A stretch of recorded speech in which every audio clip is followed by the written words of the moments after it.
میں پہلے تو عقل کہتی ہے کہ بتوں کے سامنے مت جھکو، کہتی ہے کہ نہیں کہتی؟ کل جدہ میں مجھے ایک انڈین ملے، مسلم تھے، انڈیا کے تھے، کہتے ہیں مفتی صاحب میں حیران ہوتا ہوں اتنے پڑھے لکھے ہندو انڈیا میں، سمجھ میں نہیں آتا یہ پتھر کی مورتیوں سے مانگتے کیوں ہیں؟ یہ کہہ رہے ان کو کیا ہو گیا؟ چلو کوئی جاہل ہو، اول تو جاہل میں بھی اتنی سینس تو ہوتی ہے نا، کیا ہو گیا ان لوگوں کو پتھر کے بنے ہوئے بھگوانوں کے سامنے کیوں جھکتے ہیں؟ وہ بڑا حیران، کیوں سعودی عرب میں تو بڑا توحید کا ماحول ہے نا۔ مجھے یاد ہے، دیکھو ہم نے بھی پاکستان میں نا، میں نے کسی کو کسی بت کے سامنے جھکتے ہوئے نہیں دیکھا، کیونکہ ہم تو مندروں میں جاتے ہی نہیں۔ ڈراموں میں دیکھا تھا بچپن میں، فلموں میں بچپن میں، اور وہ جو ٹی وی میں یوٹیوب میں کبھی دیکھ لیا، سچی مچی میں نہیں دیکھا کبھی۔ میں جب برما گیا نا، پہلا سفر میرا برما کا جب ہوا تو وہاں تو بدھسٹ بہت ہیں، میں جب ایئرپورٹ سے نکلا تو مجھے وہ لے کے جا رہے تھے، میں نے ایک منظر دیکھا، ایک بت رکھا ہوا ہے اور ایک عورت اور ایک چھوٹا بچہ، وہ دونوں اس بت کے سامنے جھکے ہوئے۔ اچھا بت میں بھی ایک بڑا بت تھا، ایک چھوٹا سا اس کا بچہ ہوگا بھگوان کا یا جو بھی ہوگا وہ بھی۔ میں نے نا اس سچی مچی میں یہ منظر پہلی دفعہ دیکھا تھا، جیسے لوگ مجھے ویڈیو میں دیکھتے ہیں، جب سچی مچی میں دیکھتے ہیں ارے یار آج آپ کو سچی مچی میں دیکھ لیا تو ایک حیران سے ہوتے ہیں نا، ایک الگ کیفیت بنتی ہے۔ تو میں کہتا ہوں یار ہم تو وہاں بھی سچی مچی میں ہی دیکھا آپ نے، اب بھی سچی مچی میں ہی دیکھ رہے ہو، لیکن جب عملی طور پر انسان کسی کو دیکھتا ہے تو ایک الگ کیفیت ہوتی ہے۔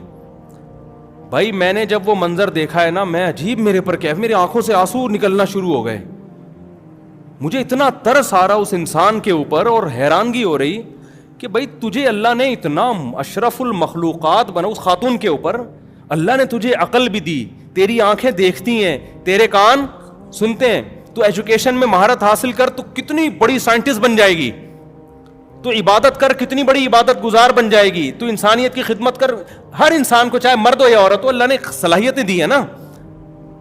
اور یہ تو کسی کام کا نہیں، کسی فیکٹری میں بھٹی میں بنائی ہے، اتنی بڑی مخلوق جسے انسان کہا جاتا ہے، جس کے مقابلے میں کوئی مخلوق نہیں ہے، ستاروں پر کمندے ڈالنے کی باتیں کر رہا ہے، سمندروں کی تہ میں غوطے لگا لگا کے ہیرے جواہرات نکال رہا ہے، کیا کچھ انسان نے ایجاد نہیں کر لیا نا۔ صرف کھانا پینا نہیں ہے، انسان کی ترقیاں تو دیکھیں نا آپ، کیسے لوہے پہ محنت کی تو ہواؤں میں اڑا دیا، کتنی قابلیت، کتنی طاقتیں اللہ نے انسان کو دی ہیں، اور بیٹھا کس کے سامنے ہے؟ ایک پتھر کے بنے ہوئے بت کے سامنے بیٹھا ہوا ہے اور اس کے سامنے سر جھکا رہا ہے۔ اس بت کو اللہ اگر سینس دیں تو کیسا ہنسے گا اس کے اوپر کہ تو نے مجھے بنایا ہے، جو مشینیں تو نے بنائی ہیں نا، فیکٹریاں تو نے بنائی ہیں، تیرے سائنسدانوں نے بنائی ہیں، میں ان میں بناؤں۔ پہلے ہاتھوں سے بنتا تھا، ٹائم لگتا تھا، اب جاپان کے سائنسدانوں نے ایسی مشینیں بنانی، ادھر جناب مسالہ ڈالو، بھگوان بن کے فوراً باہر۔ میرا ایک مقصد خدا کی قسم کسی مذہب کا مذاق اڑانا نہیں ہے، میرا مقصد انسانیت کے بارے میں یہ بتا رہے ہیں کہ انسان کو اللہ نے بہت بڑی فضیلت دی ہے۔ وَلَقَدْ كَرَّمْنَا بَنِي آدم، قرآن کہتے ہیں ہم نے بنی آدم کو بڑی عزت دی ہے۔ وَحَمَلْنَاهُمْ فِي الْبَرِّ وَالْبَحْرِ، سمندروں کو بھی اس کے تابع بنا دیا اور ہواؤں اور خشکیوں کو بھی مسخر کر دیا۔ ساری کائنات تجھے سجدہ کر رہی ہے، انسان کو سجدہ کر رہی ہے، اور انسان اپنے ہاتھ سے بنائے ہوئے پتھر کو سجدہ کر رہا ہے۔ میں نے جب یہ منظر اپنی آنکھوں سے دیکھا نا، حالانکہ ویڈیوز میں کلپ میں تو بہت دفعہ دیکھا تو کچھ بھی نہیں ہوا، میں عجیب، اور میں بار بار یا اللہ تیرا شکر ہے تو نے مجھے مسلم گھرانے میں پیدا کر دیا ہے، اللہ تیرا شکر ہے تو نے مجھے مسلمان پیدا کر۔ خدا کی قسم اپنے ماں باپ کا نا سب سے بڑا احسان یہ ہے کہ ان کی وجہ سے تمہیں کلمہ ملا ہے۔ کچھ بھی نہ تمہارے ماں باپ کا تم پر احسان ہوتا نا، کچھ بھی نہ ہوتا، نہ کھلاتے نہ پلاتے، گھر سے نکال دیتے، یہ کم احسان ہے کہ وہ مسلمان تھے جس کی وجہ سے تم کیا ہو، تم بھی مسلمان ہو۔ یہ احسان یہ بھی تو ان کی وجہ سے ہوا نا۔ اگر ہمارے ماں باپ اسلام کو چھوڑ دیتے پتہ نہیں ہمارا کیا بنتا۔ وہ موت تک کیا تھے؟ ایمان پر موت ہوئی ہے، ایمان پر، جس کی وجہ سے ہم بھی کیا ہیں، اللہ نے ہمیں اس بہت بڑی آزمائش سے بچا لیا۔ کلچر، سوسائٹی، خاندان انسان کو جہنم کا ایندھن بنا دیتا ہے۔ کیسی پڑھی لکھی خاتون ہوگی وہ، کیا ہوگی بہرحال، اور وہ کیا کر رہی ہے اس کے سامنے؟ جھک رہی ہے۔ جب ہم قرآن میں وعیدیں پڑھتے ہیں، آج جو ہم نے آیتیں پڑھی ہیں نا قرآن میں، وَلَقَدْ ذَرَأْنَا لِجَهَنَّمَ كَثِيرًا مِّنَ الْجِنِّ وَالْإِنسِ. اللہ کو بڑا غضب آتا ہے. دیکھو خدا احساس لیس ذات نہیں ہے, یہ ذہن میں رکھو. بہت سے لوگ خدا کو ایسے ڈیفائن کرتے ہیں کہ اس نے بنایا اور بنا کے بھول گیا. نا نا نا نا نا نا, ہم خدا کو سمجھیں گے, خدا کی صفات کو خدا ہی سے سمجھیں گے. اللہ بتاتا ہے کہ مجھے غصہ بھی آتا ہے, میں اپنے بندوں سے محبت بھی کرتا ہوں, مجھ میں غیرت بھی ہے. یہ ساری اللہ کی صفات ہیں. ہاں ان کی کیفیات میں ہم نہیں جاتے کہ اس کو غصہ کیسے آتا ہے. ہماری عقل سے کیا ہے وہ اوپر کی چیزیں. لوگ کہتے ہیں نا اس کا غصہ کیسا ہے, کیا وہ ٹینشن میں آ جاتا ہے. بھائی اتنی تفصیل ہمیں نہیں بتائی, لیکن وہ احساس لیس نہیں ہے. ہمیں قرآن و سنت سے پتہ چلتا ہے کہ جس خدا نے ہمیں بنایا ہے وہ اچھے کاموں کی وجہ سے اپنے بندوں سے محبت بھی کرتا ہے, وہ اپنے بندوں سے نفرت بھی کرتا ہے برائیوں کی وجہ سے, اس کو غضب بھی آتا ہے, وہ رحم بھی کرتا ہے. یہ ساری صفات ہیں اس کی. تو اللہ کو سب سے زیادہ غضب پتہ ہے کس وقت آتا ہے؟ جب کوئی زنا کرتا ہے, نا نا نا, اس پہ بھی آتا ہے بہت زیادہ. جب کوئی چوری کرتا ہے, نا نا نا نا, اس پہ بھی بہت آتا ہے, لیکن سب سے زیادہ نہیں آتا. جب کوئی ماں باپ کا دل دکھاتا ہے اس پہ بھی بہت غضب آتا ہے, سب سے زیادہ نہیں آتا. جب کوئی نماز چھوڑتا ہے یقیناً بہت غصہ آتا ہے, سب سے زیادہ نہیں آتا. جب کوئی قتل کرتا ہے بہت غصہ آتا ہے, سب سے زیادہ اس پہ غصہ نہیں آتا. جب کوئی چوری کرتا ہے اس پہ بھی بہت غصہ آتا ہے, سب سے زیادہ غصہ نہیں. سب سے زیادہ غضب اللہ کو اس وقت آتا ہے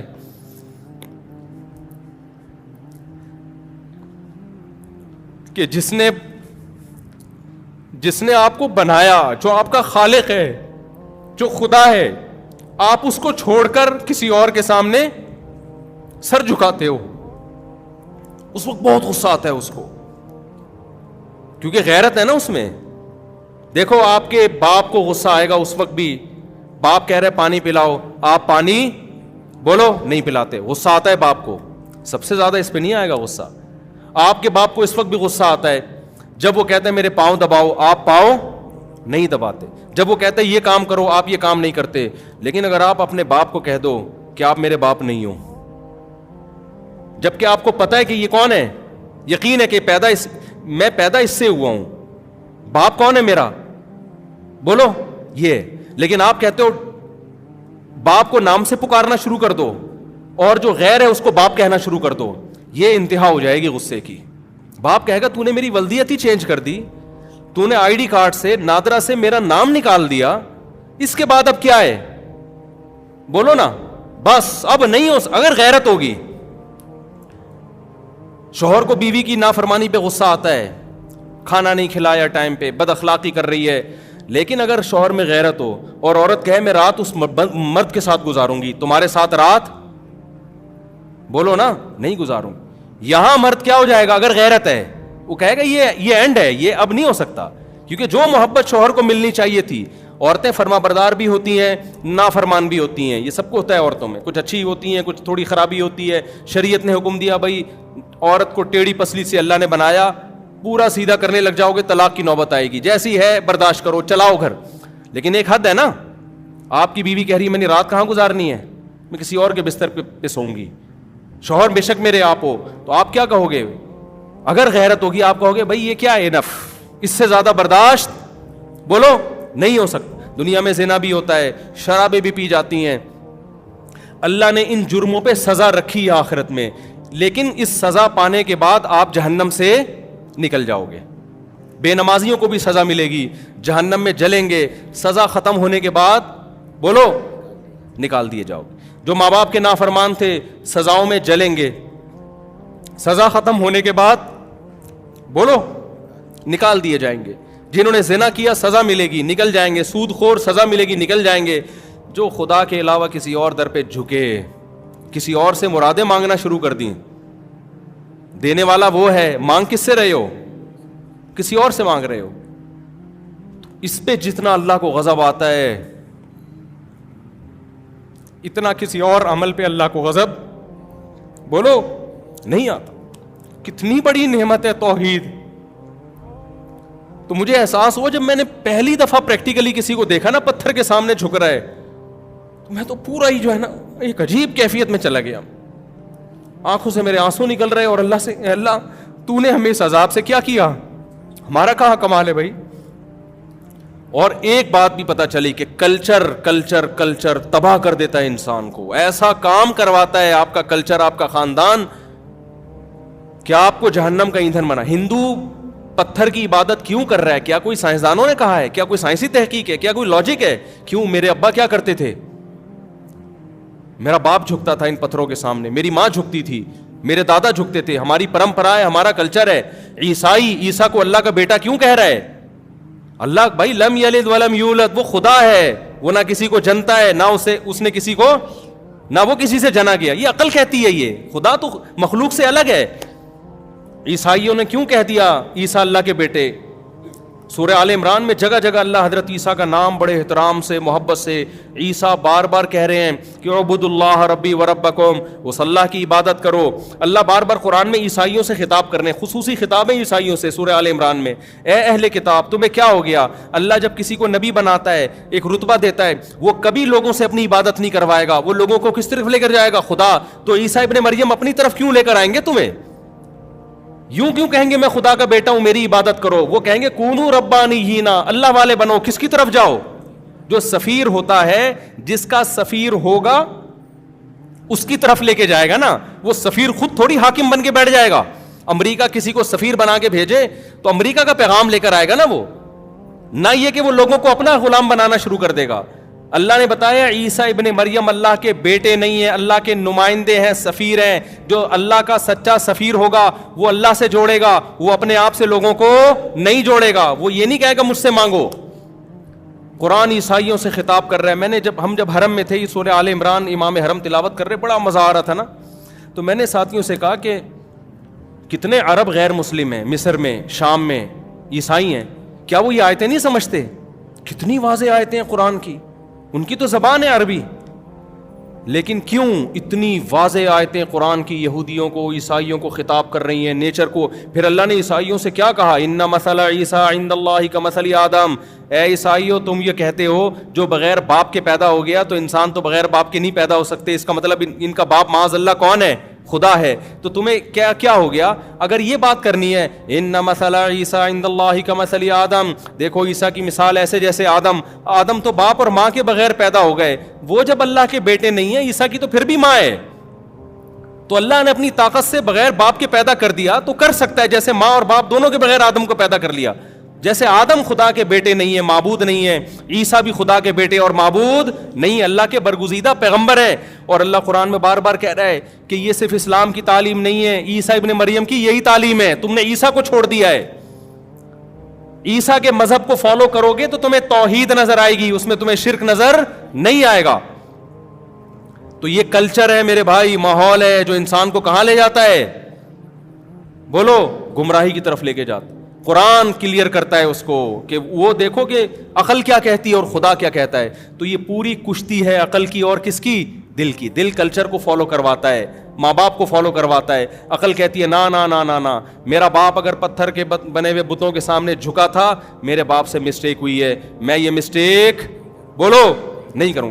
میرے باپ اگر مزاروں پہ جا کے بزرگوں سے دعائیں مانگتا تھا, میری ماں مانگتی تھی, میرے پیر مانگتے تھے, اس سے مسٹیک ہوئی ہے, میں بزرگوں کی قبروں پہ جا کے دعائیں نہیں مانگوں گا.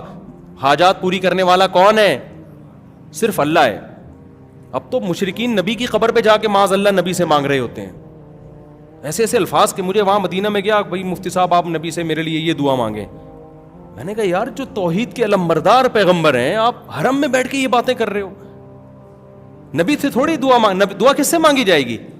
اللہ سے مانگی جائے گی. حاجت کون پوری؟ یہ تو جو قبر میں موجود ہیں نبی صلی اللہ علیہ وسلم, ان کی تعلیمات کو تم ان کی قبر پہ جا کے دھجیاں اڑا رہے ہو, ان کی تعلیمات کی. کیسی عقل ہے, کیسی جہالت ہے. بس جو پیر صاحب, جو بزرگوں نے, جو جاہل بزرگ, ہم بزرگ لیس نہیں ہیں الحمدللہ کہ بزرگوں ہی کا انکار کرتے ہیں. بزرگوں کی بھی کتنی قسمیں ہیں؟ 2 قسمیں ہیں. کچھ توحید پرست ہوتے ہیں, کچھ مشرک اور بدعتی ہوتے ہیں.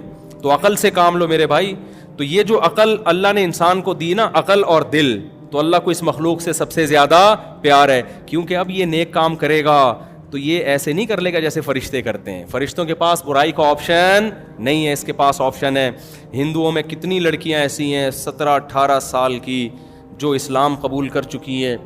وہ ڈر ہے ان کو کہ ہمیں ماں باپ قتل کر دیں گے, لیکن وہ بتاتی ہیں کہ ہم نے اسلام قبول کر لیا ہے, ہم اس مذہب کو نہیں فالو کر سکتے جو ہمیں شرک کی طرف لے کے جاتا ہے.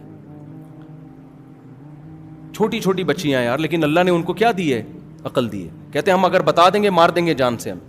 پھر وہ میرا کلپ سنا ہوا ہوتا ہے انہوں نے کہ اپنے اسلام کو چھپایا جا سکتا ہے, ایسی مجبوری میں شو نہیں کیا جا سکتا. تو میں ان سے عبرت میں حاصل کرتا ہوں عبرت. ایک تو لڑکی میں کانفیڈنس کم ہوتا ہے, پھر عمر دیکھو. تو میں اپنے بارے میں ڈرتا ہوں کہ انہوں نے ماحول سے اتنی مخالفت کی, کلچر کے اثر کو قبول نہیں کیا. ہم تو پیدا ہی مسلمانوں میں ہوئے ہیں بھائی, ہمیں تو ماں باپ سے موٹیویشن ملی, ہمیں تو ماں باپ نے نماز سکھائی. ہم سے تو ان سے زیادہ بڑا سوال ہوگا اگر ہم نماز چھوڑیں گے, اگر ہم توحید کا راستہ چھوڑیں گے, اگر ہم اللہ کی اطاعت فرمانبرداری چھوڑیں گے, ہمیں دگنا عذاب ہو سکتا ہے. کیونکہ کلچر ہمیں سپورٹ کر رہا ہے اور ان کا کلچر ان کے اگینسٹ چل رہا ہے. پھر بھی وہ کلچر کی مخالفت کریں, اور ہمیں کلچر اچھائی پہ سپورٹ کر رہا ہو, پھر بھی ہم کلچر کے مخالف چلیں اور برائی پہ جائیں, تو ہماری سزا ان کی نسبت دگنی ہوگی. تو اللہ تعالیٰ سے دعا ہے کہ اللہ اس رمضان کی برکتیں ہمیں دے, عقیدہ توحید پر اللہ ہمیں مضبوطی سے قائم رکھے, اور اللہ ہم سے وہ تمام برائیاں چھڑوا